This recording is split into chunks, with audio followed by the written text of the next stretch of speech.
ధైర్యంగా బ్రతకాలన్నా, గుండె మీద చేసుకుని ఉండాలన్నా, వాళ్ళతో ఇవ్వందేనని చెప్పేసి వాళ్ళు నా వాళ్ళని చెప్పి నా ఎస్సీలు, నా ఎస్టీలు, నా బీసీలు, నా మైనారిటీలు అని చెప్పిన రాజకీయ ఉద్దండు ఈ దేశంలో జగన్మోహన్ రెడ్డి గారు. మీకులాగా దళితుల భూములు లాక్కుంటున్నారు ఎవ్వరు. నేను చెప్తా ఉన్నా, ఈ రాష్ట్రంలో దళితుల భూములు లాక్కుని తిని పందికొక్కులాగా బలిచింది తెలుగుదేశం పార్టీ తప్ప ఎవరు లేరు.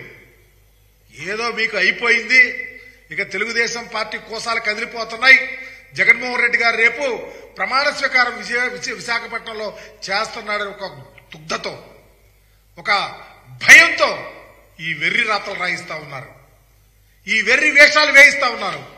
మేము చెప్తా ఉన్నాం, ఈ రాష్ట్ర చరిత్రలో ఏ దళితుడైనా ధైర్యంగా బ్రతకాలని కోరుకున్నది జగన్మోహన్ రెడ్డి గారు తప్ప ఎవరు కాదు. మీ ఆలోచనలే మా మీద వ్యతిరేక ఆలోచనలు, మీ యొక్క అలవాట్లే అంటూ అలవాట్లు, మీ అలవాట్లే మోసపు అలవాట్లు.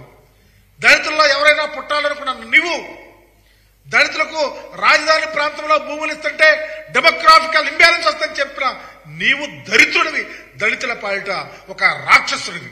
ఇలా రాయించి మా మీద రాయించి, మా పార్టీ మీద రాయించి చివరికి బరిదెగిస్తా ఉన్నారు. ఒకే ఒక కారణం, 9వ తారీఖున జగన్మోహన్ రెడ్డి గారు పట్టాభిషేకం విజయనగరంలో విశాఖపట్నంలో చేయబోతా ఉన్నారు.